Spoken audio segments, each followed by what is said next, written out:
All right, guys, so it's the last day of school. Some of you guys, probably your kids are already out of school. Maybe they got a few more days. But summer has a tendency to bring a few little issues that we're not really expecting. Every year I talk about this, but figured it's a good time to readdress this topic, because a lot of times, especially when you're early in this, you think summer's coming up, things are going to be calm, everything will be great. You made it through the school year, which you did, and now it's going to be smooth sailing. The issue is that you should anticipate extra drama and chaos, cone of chaos during the summer. And a lot of times you don't really think about it, but what happens is that whenever you're trying to plan something or you're trying to do something, your ex will do a lot to try to sabotage it. Now you might be thinking, well, wait a minute, what does that mean? How are they going to sabotage it? It comes up in a bunch of different ways. First thing is you can expect that they are not going to tell you when their plans are. One of the things that I think is the biggest mistake in the divorce orders, parenting plans, is when they basically say, 30 days out, you will tell the other parent where you're going to go.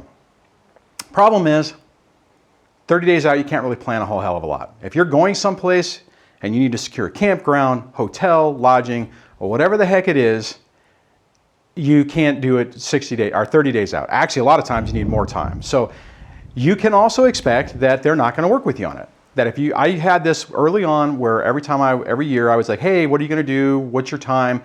Nothing. She would ignore the email and wait until the very last moment to say anything. And typically then she would change it to, which would cost me a lot more money. There was a lot of times that I paid for summer camp and daycare and stuff where the kids weren't even there, but by the time that the schedule was updated to be correct, it was too late for me to cancel it and get my money back. So I threw a lot of money away on that. Expect that they are going to do everything in their power to try to complicate things as much as possible. That's the first phase of this. The second phase is whenever they start trying to sabotage what you're going to do. And that will come up in a bunch of different ways. If they know what you're going to do, a lot of times they will preemptively do that exact same thing. If you're going to the beach and you're making a big deal about it, they'll do the exact same thing. If you're talking about going to a special event, if they can go before, they'll do the same thing. The other part about it is, okay, so that's the one thing. The second part is a lot of times what will happen is they will, if they can't do it that way, they'll talk down on it. Like, you're not going to really have a lot of fun. It's really dangerous going to the lake because of all the motorboats. You could drown. You could get hit by a boat. You could, yada, yada, yada. That's to basically take your kid and make them not as excited to do the event.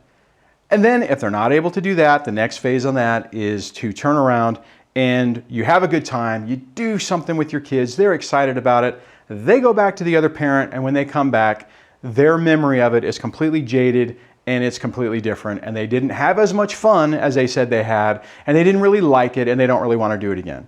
A good example for that for me is the beach. We had taken the kids, and actually Debbie had even taken the kids by herself once to the beach. Kids got sunburned, and it was like, oh my God, I'm allergic to the sun. It was horrible, yada, yada. And then later we were going to do it again. So the kids were just not wanting to do it. Here's the funny part. Kids don't want to go to the beach with me anymore. Every year they go to the beach with their mom for summer for a day. And it's like, it's weird because if I get them to want to do it, they don't want to do it.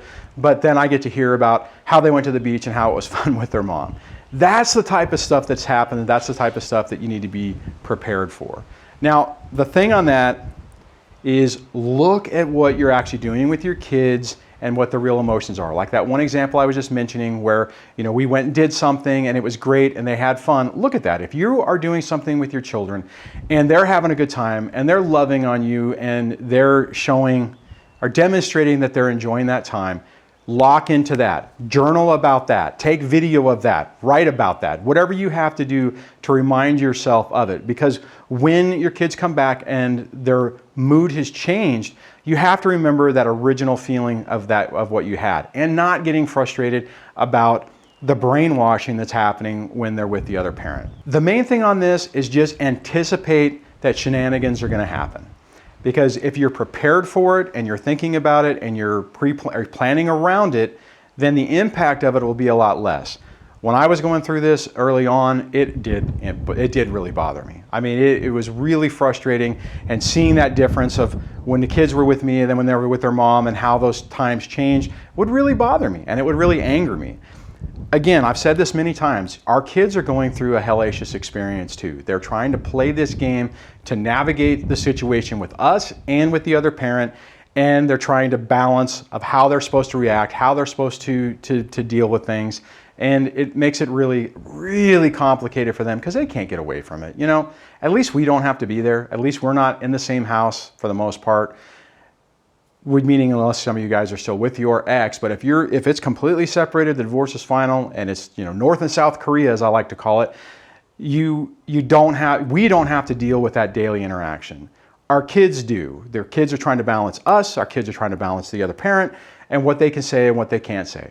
I have a 19-year-old, a 17-year-old, and an almost 13-year-old, and this has been 6 years, and they still are really close-lipped about what they will say, what they won't say, what they're scared to talk about.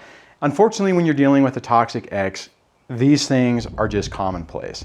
So focus on what you can control, which isn't much. Focus on your time with your kids, which you can control, and the crap that your ex is doing, try to mitigate it as much as possible.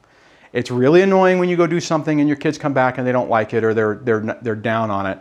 Focus just on what you're doing with them as you go into the summer, and that's the key. Whatever the ex is doing, try to keep it in the noise floor. Try to keep it off your plate as much as possible. Mitigate it as much as possible, and enjoy the time that you do have with your kids.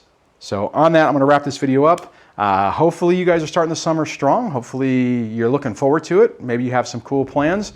Or maybe you're just going to basically spend some nice one-on-one time with your kids if you have them, and make the most of all this. On that, I will chat with you guys on the next video. Take care. Bye.